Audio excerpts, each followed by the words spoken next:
नमस्कार दोस्तों, हम लोग यहाँ पर मोल कॉन्सेप्ट में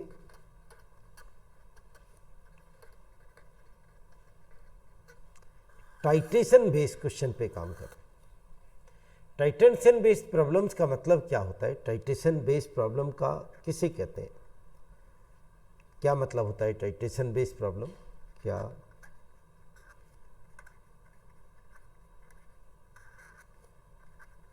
गुरु महाराज हमारी मदद करें। जिस सोच से हमने ये काम किया है वही सोच में आप तक पहुँचे और आप उसे भरपूर फायदा उठा पाए। क्या मतलब होता है? जब दो अपोजिट चीज आपस में मिलाएं, दो या ज़्यादा भी मिला सकते हैं, दो अपोजिट सब्सटेंस आपस में मिलाएं। आपने कहा इसे न्यूट्रलाइजेशन कह सकते हैं। यस, न्यूट्रलाइजेशन भी कह सकते हैं। एक्चुअली टाइट्रेशन में कई बार एक को नोन रखते हैं। नोन मतलब उसका हमें डेटा मालूम होता है, मोलैरिटी मालूम होती है, दूसरे को निकाल लेते हैं आपस में। फॉर एग्जाम्पल, एसिड की मुलाकात बेस से करा दें, एक ऑक्सीडाइजिंग एजेंट की मुलाकात एक रिड्यूसिंग एजेंट से करा दें। इस तरह के क्वेश्चंस को हम टाइट्रेशन बेस्ड क्वेश्चन कह देते हैं। बहुत आसान होते हैं। हम लोग नॉर्मली एक कॉन्सेप्ट इसमें लगाते हैं, उसी पे मेन काम हो जाता है। अगर हम बिना एन फैक्टर के भी करना चाहें तो भी क्वेश्चन सॉल्व हो जाता है। Mole into n factor equal to mole into n factor. दोस्तों, आजकल जो ज़माना है वो ऑब्जेक्टिव का ज़माना है। हमारी जो स्मार्टनेस इतनी होनी चाहिए कि हमें 1 मिनट में सॉल्यूशन करना आए। एक क्वेश्चन के थ्रू आपको स्टार्ट करते हैं। ये हमारे पास में जनवरी 2019 का जो एग्जामिनेशन हुआ था, जेईई मेंस का जो एग्जामिनेशन था, उसका एक क्वेश्चन है, उसके थ्रू काम कर रहे हैं। उन्होंने आपसे कहा 50 ml of 0.5 molar oxalic acid solution, oxalic acid is needed to neutralize 25 ml of NaOH solution.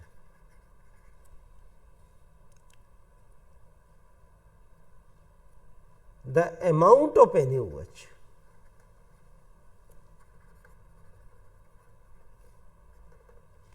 in 50 ml of the given solution is 4 gram, 8 gram, 2 gram, 10 ग्राम। ये आपको ऑप्शन दे रखे उसने। दोस्तों, अगर इसको थोड़ा सा बेहतर तरीके से सॉल्व किया जाए, मैंने पहले ही कहा थोड़ा ऑब्जेक्टिव में बात करें। उन्होंने आपसे क्या कहा, एक हवा में अगर हम सोचें, थोड़ा पहले समझें चीज़ को, क्या कहना चाह रहा है। सॉल्यूशन तो उंगली पे ही होगा ऐसे। उसने कहा हमारे पास में एक 25 ml सॉल्यूशन है, 25 ml NaOH का सॉल्यूशन है। इसकी मोलैरिटी उसने नहीं दी है।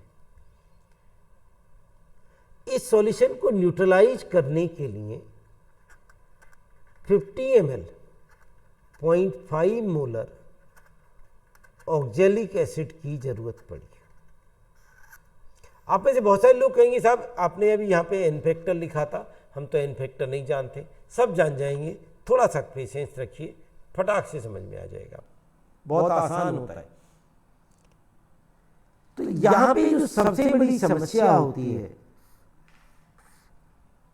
समस्या ये उन लोगों को समस्या है जो जिन्होंने थोड़ा बहुत पढ़ाई की होती है, पहले से जानते होते हैं। वो सोचते हैं कि ऑक्जेलिक तो वीक है। जो लोग नहीं जानते उन्हें तो समस्या आएगी ही नहीं। यहाँ पे ऑक्जेलिक एसिड तो वीक एसिड है।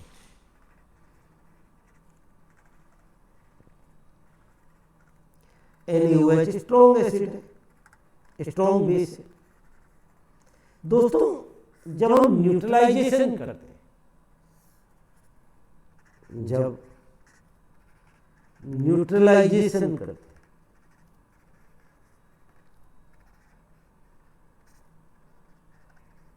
या टाइट्रेशन करते हैं, तो वीक स्ट्रॉन्ग का चक्कर नहीं देखते, कोई फर्क नहीं पड़ता वीक स्ट्रॉन्ग से। अगर कहीं फर्क पड़ेगा तो जब हम आयनिक इक्विलिब्रियम पढ़ेंगे तो पीएच पे फर्क पड़ेगा। वहां भी न्यूट्रलाइजेशन करते समय वीक स्ट्रॉन्ग का कोई झगड़ा नहीं है, वहां पे मेन चीज है कभी पीएच पे जाके फर्क पड़ेगा जब आप बात करेंगे। तो न्यूट्रलाइजेशन करते समय स्ट्रॉन्ग बेस ना वीक ना देखें। तो आई होप ये वाली समस्या का समाधान उन लोगों के लिए हो गया होगा जिनको इस तरह की बात कोई मन में चलती होगी कि साहब ये वीक है या स्ट्रॉन्ग। दोस्तों ऑक्जेलिक एसिड जो होता है वो ये फॉर्मूला होता है, जो बिल्कुल बहुत कम जानते नहीं जानते उनके लिए बात करें। ये ऑक्जेलिक है, एसिड अपने H के लिए जाना जाता है, तो इसमें 2 H है तो इसका N फैक्टर 2 है। NaOH बेस है, वो अपने OH के लिए जाना जाता है तो इसका N फैक्टर 1 है। मैं नहीं समझता इसमें आपको जरा भी गड़बड़ाई होगी। N फैक्टर आपको परेशान नहीं करेगा, आप इस पर विश्वास कीजिए। मैं जो यहाँ पे आपसे बात करना चाह रहा था वो ये कि उसने पूछा क्या है, उसने पूछा है कि इस NaOH के 50 ml में कितना NaOH है, इस सॉल्यूशन के 50 ml में कितना NaOH है, और उसने यहाँ डेटा दिया 25 ml का। तो 2 तरीके हैं, एक तो मैं यहाँ मोलैरिटी निकाल के बाद में 50 में वेट निकाल दूं, और दूसरा तरीका है अगर मैं यहाँ पहले से ही 50 ले लूं तो ये 25 के लिए 50 चाहिए तो 50 के लिए 100, तो भी मेरा काम आसान हो जाता, तो मैं बहुत और तेजी से कर पाता। तो दोनों बातें आप पे हुए, आप किसी मेथड से कर सकते हैं, हम पहले वाले मेथड से देखते हैं। तो ये एक ऑक्जेलिक एसिड हमारे पास एक पहलवान और दूसरा पहलवान उसके सामने NaOH। इसका डेटा बनाइए, mole into N factor, volume को मोलैरिटी से मल्टीप्लाई कर दीजिए 0.5 इंटू N फैक्टर 2। हमने वॉल्यूम यहाँ पे ml में लिया है, लेना चाहिए था लीटर में, क्योंकि सामने भी हम ml में ले रहे हैं NaOH का भी, तो इसलिए वो चल गया। अगर नहीं तो हम यहाँ पे लीटर में लेते। 25 इंटू मोलैरिटी हमें निकालनी है, N फैक्टर NaOH का 1 होता है। देखिए कितना आसान। यहाँ से इसे मैं काट दूँ तो मोलैरिटी ऑफ NaOH हमारे पास में इतना सा सॉल्यूशन है, देखिए बाकी सब तो हम आपको समझा रहे थे, वो आ गई 2। अब उसने पूछा है 50 ml में कितना वजन है। आप जानते हैं मोलैरिटी इक्वल टू वेट, वैसे हवा में निकल जाता फिर भी फॉर्मूला लगाना चाहें, weight upon molar mass into volume इन ml होता है। तो मोलैरिटी कितनी है हमारे पास में 2, तो वेट हमें निकालना है इंटू 1000 अपॉन मोलर मास कितना होता है NaOH का 40, कितने ml में कह रहा है वो आपसे 50 ml में कह रहा है, ये आप निकाल देंगे तो वेट आपका 4 ग्राम आ जाएगा। बिल्कुल आसान सा क्वेश्चन, खटाक से आपका सॉल्व हो गया। आप ऐसे भी कर सकते थे हवा में कि आपके पास में मोलैरिटी 2 आ गई, जब मोलैरिटी 2 आ गई तो 1 लीटर के अंदर 2 मोल है। मोलैरिटी 2 मतलब 1 लीटर में 1000 ml में 2 मोल है, तो बता सकते हैं 50 ml में कितने मोल होंगे। 100 ml में 0.2 हो गए, 50 में 0.1 मोल हो गए, और 1 मोल NaOH होता है 40 ग्राम, तो 0.1 मोल का वजन कितना 4 ग्राम। ऐसे करता है एक स्मार्ट बच्चा। मैं उम्मीद करता हूँ आपको दोनों बातें समझ में आई होंगी। आधे मिनट का सॉल्यूशन होता है, मुश्किल से अगर आप ठीक से दिमाग लगा के काम करें तो बिल्कुल भी आपको दिक्कत नहीं आएगी। एक और क्वेश्चन आपके साथ में शेयर करते हैं।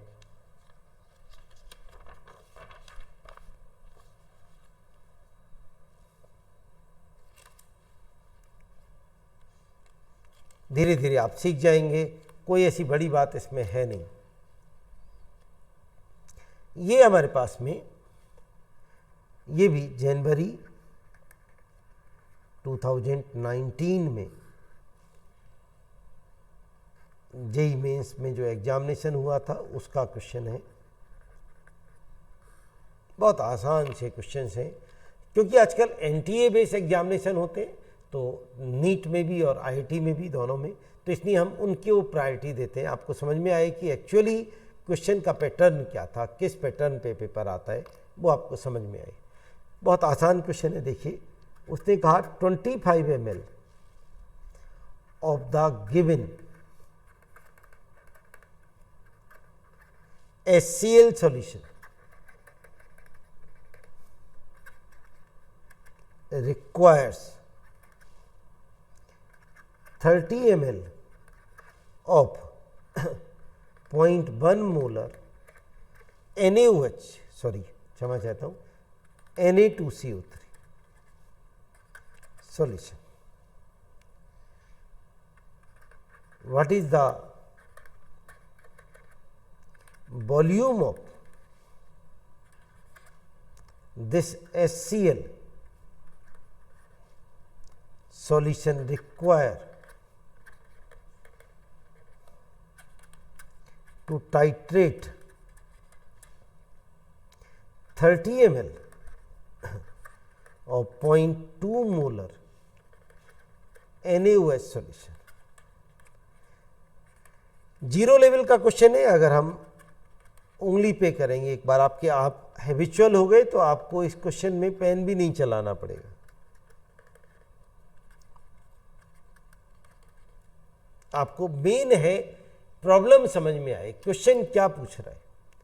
अब देखिए 25 ml गिवन HCl है, इसकी मोलैरिटी नहीं दी है उसने, और उसका डेटा बनाया उसने Na2CO3 के साथ में। तो एक पहलवान हो गया HCl और दूसरा पहलवान हो गया Na2CO3। यहाँ से हम HCl की मोलैरिटी निकाल देंगे और बाद में इस HCl को NaOH के साथ रखेंगे। इसकी यहाँ से मोलैरिटी निकाल के यहाँ रख देंगे, खटाक से। बहुत आसान, 1 मिनट भी नहीं लगेगा। 25 ml है, मोलैरिटी M, HCl में कितने H हैं? 1, N फैक्टर आ गया। Na2CO3 कितना साहब? 30 ml, मोलैरिटी 0.1 इनटू, आपने कहा तो सॉल्ट है Na2CO3। एक्चुअली कभी समझाएंगे आपको, 2 Na यहाँ पे, Na2CO3 का N फैक्टर 2 होता है, 2। बस लीजिए साहब, मोलैरिटी तैयार आपके पास में। कभी बताएंगे आपको कि आखिर क्या चक्कर है इसमें। तो ये 1.2/5, ये आपकी मोलैरिटी आ गई HCl की। अब इसे यहाँ रख दीजिए। अब वो कह रहा है व्हाट इज द वॉल्यूम, इसका वॉल्यूम पूछा है। मोलैरिटी कितनी? 1.2/5 into N factor 1 equal to NaOH का डेटा दे रखा है, जैसे 30 इंटू मोलैरिटी बोलिए 0.2, NaOH का N फैक्टर 1। बस ये वॉल्यूम निकालना था आपको। तो ये आ गया आपके पास में वॉल्यूम इक्वल टू 5 उधर पहुंच गया, 150 इंटू 0.2 अपॉन 1.2, दिस इज हमारे पास में ये आ गया 6 और 6, 25 ml आ गया।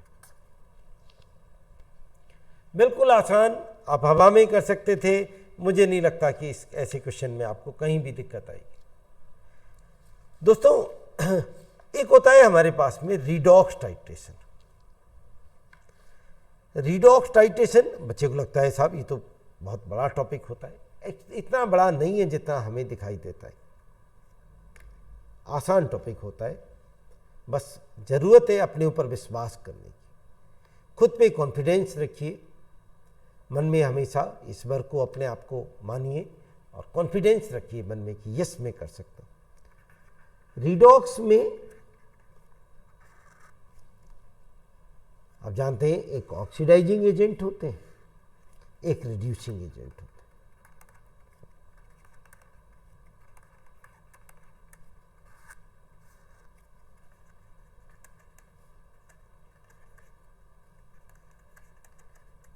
बहुत आसान सी बात है, कोई मुश्किल बात नहीं है।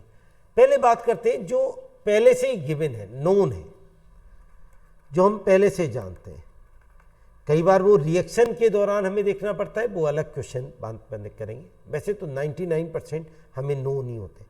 जैसे एक KMnO4 एक ऑक्सीडाइजिंग एजेंट है, पोटेशियम परमैंगनेट। बहुत आसान सी बात है, अगर ये एसिडिक मीडियम में लिया जाए KMnO4, तो ये Mn+2 में कन्वर्ट होता है। तो Mn की यहाँ पे ऑक्सीजन स्टेट +7 होती है, यहाँ +2, तो चेंज आता है 5 का। तो यहाँ पे n फैक्टर KMnO4 का एसिडिक मीडियम में कितना हो जाता है? 5 हो जाता है। कितनी आसान बात है।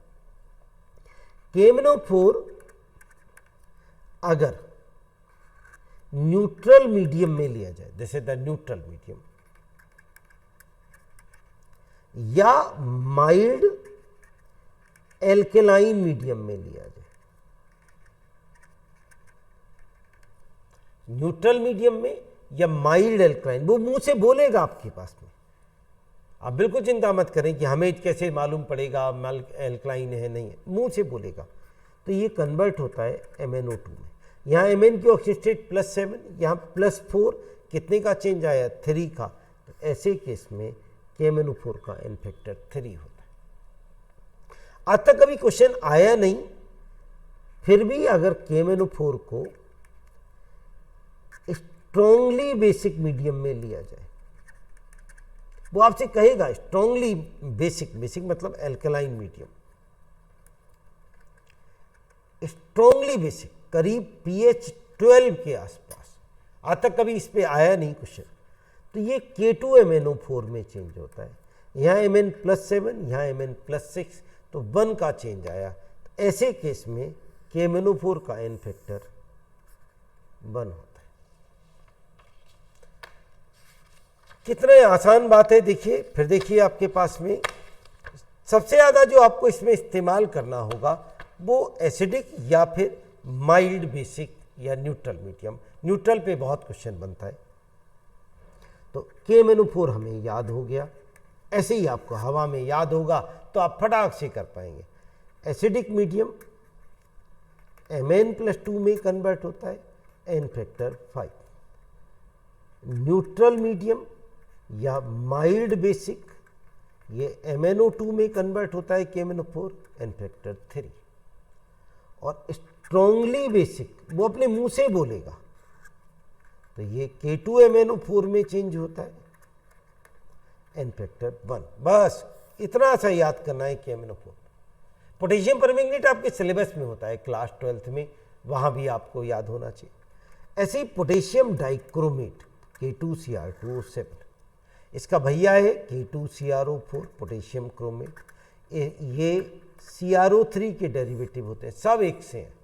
ये सब के सब Cr+3 में चेंज होते हैं और केवल एक ही मीडियम में इस्तेमाल किए जाते हैं, दैट इज द एसिडिक। तो क्योंकि यहाँ +6 ऑक्सीडेशन स्टेट है, यहाँ +3, तो n फैक्टर 3 नहीं, क्योंकि इसमें 2 है, यहाँ भी 2 है, तो इसीलिए n फैक्टर इनका जो आता है एसिडिक मीडियम में वो 6 n फैक्टर आता है। इसके अलावा जो आप कॉमन यूज करते हैं oxidising agent, ozone, H2O2, chlorine, chlorine मतलब ब्लीचिंग पाउडर,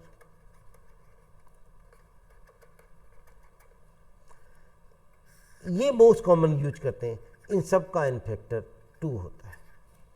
ऑक्सीडाइजिंग एजेंट में जो कॉमन है वो ये है, बाद में कभी क्वेश्चन के अकॉर्डिंग देखना पड़ता है, देखेंगे क्वेश्चन के अकॉर्डिंग कहीं जरूरत पड़ेगी।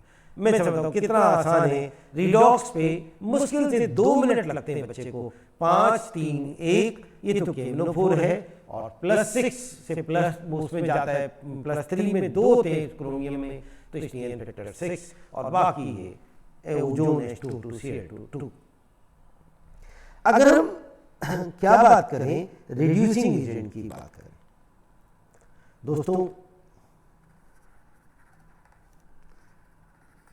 इसमें थोड़ा सा आपको केयरफुल रहना पड़ता है। रिड्यूसिंग एजेंट, इसमें सबसे कॉमन रिड्यूसिंग एजेंट होता है फेरस।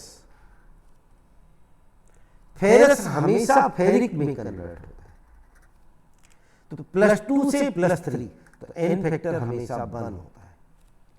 लेकिन अगर किसी में फेरस 2 है, 2 आयरन है, 2 +2 है, तो फिर +2 से +3 2 हो गए, तो फिर n फैक्टर 2 हो जाएगा। वो आपको देखना पड़ेगा क्या कहना चाहते, देखेंगे। कई बार क्या करता है, फेरस के साथ में वो क्या करेगा, ऑक्सीलेट जोड़ देगा, फेरस ऑक्सीलेट। अब जो ऑक्जेलेट होता है या ऑक्जेलिक एसिड होता है, आपने कहा अभी ऑक्जेलिक जो पढ़ाया था, यस वही है, ऑक्जेलिक एसिड एसिड भी होता है और रिड्यूसिंग एजेंट भी होता है।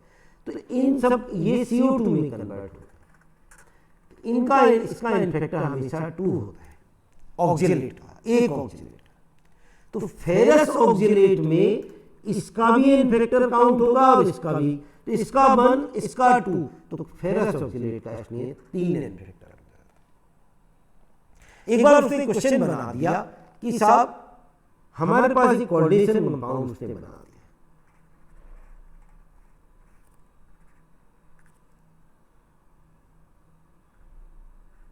ऐसे, और उसने पूछा कि साहब इसका इन्फेक्टर कितना है। तो बहुत आसान है, यहां पे आपने देखा ये फेरस है, आपने ऑक्सीजन स्टेट निकाली यहां से, और ये ऑक्जेलेट है।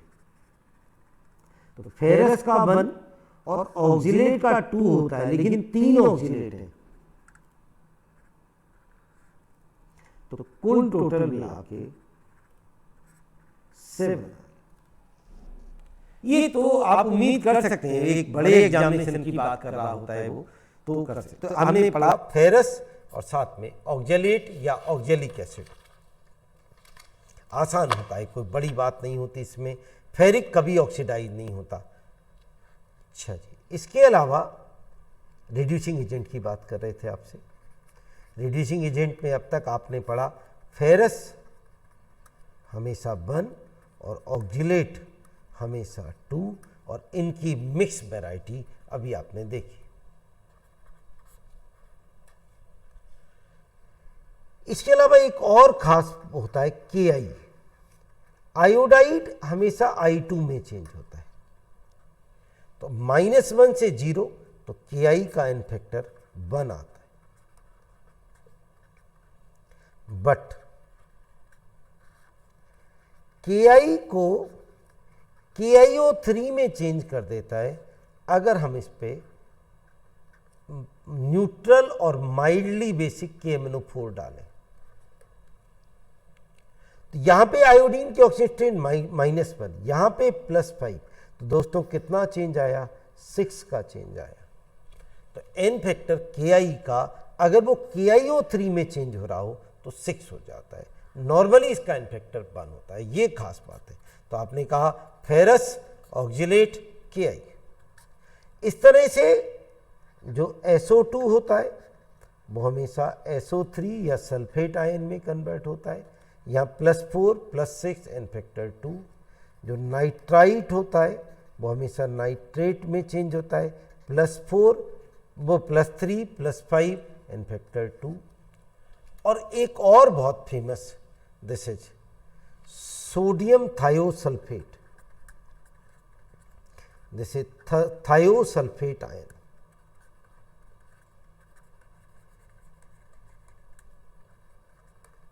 बहुत ज़्यादा रिड्यूसिंग एजेंट नहीं पढ़ाए हमने। फेरस, ऑक्जेलेट, KI, और ये तो बहुत कॉमन थे, SO2 और NO2-। और थायोसल्फेट पे आप ध्यान रखें, थायोसल्फेट की मेनली आयोडीन से रिएक्शन कराता है, तो टेट्रा Na2S4O6 टेट्राथायोनेट आयन बनता है। उस समय पे थायोसल्फेट का एन फैक्टर इस रिएक्शन में 1 होता है। अगर आप चेक करेंगे तो ऑक्सीजन स्टेट से आपको समझ में आ जाएगा। आप कहें तो मैं यहाँ बना देता हूँ, H2O3-2 S4O6 -4 में चेंज हुआ, तो आप देखिए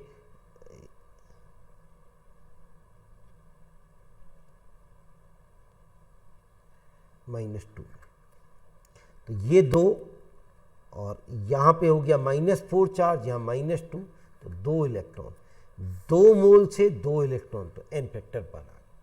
लेकिन याद रखिए, अगर मैं थायोसल्फेट की रिएक्शन क्लोरीन से, ब्रोमीन से, या जो सबसे ज़्यादा पूछा जाता है माइल्ड KMnO4 से कराऊं, माइल्ड बेसिक KMnO4 से या न्यूट्रल KMnO4 से, तो ध्यान रखिए ये सल्फेट आयन में कन्वर्ट होता है। यहाँ एन फैक्टर 8 आएगा। आप रिएक्शन बना के देखेंगे तो समझ में आ जाएगा आपको। मैं आपके सामने एक चार्ट बना दूं, कितना आसान, देखिए बिल्कुल आसान, आधा मिनट में चार्ट बना लेता है एक 11th क्लास का बच्चा। ऑक्सीडाइजिंग एजेंट में आपने पढ़ा MnO4 माइनस, एसिडिक मीडियम में Mn+2 में n factor 5,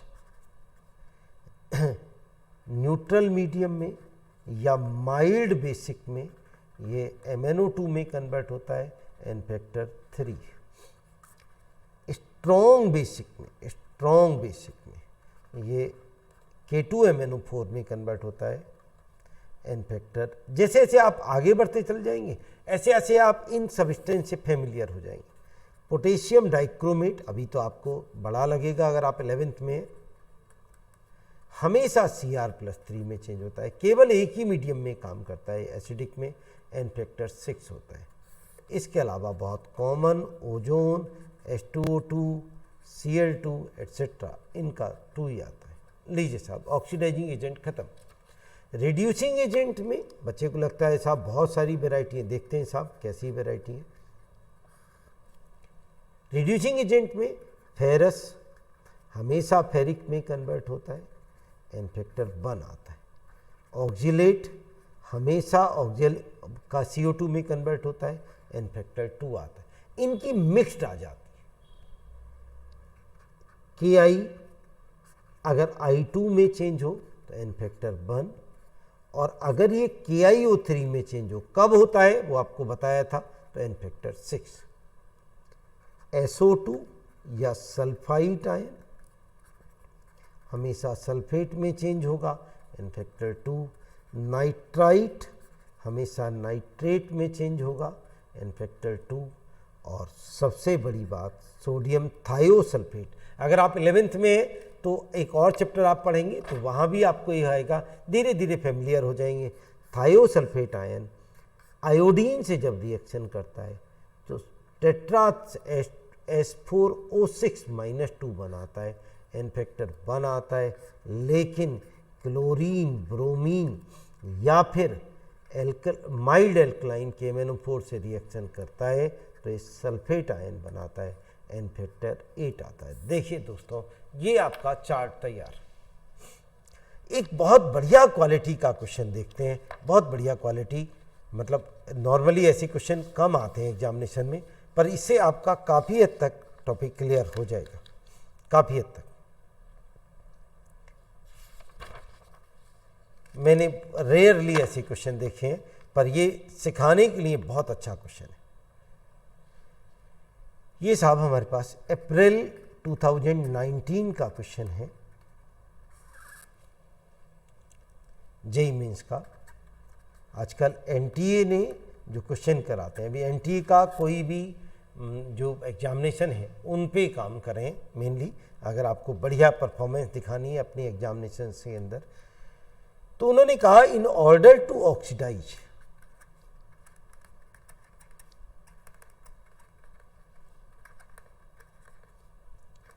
a mixture of 1 mole of each of FeC2O4, Fe2C2O4 whole thrice, FeSO4 and Fe2SO4 whole thrice in acidic medium.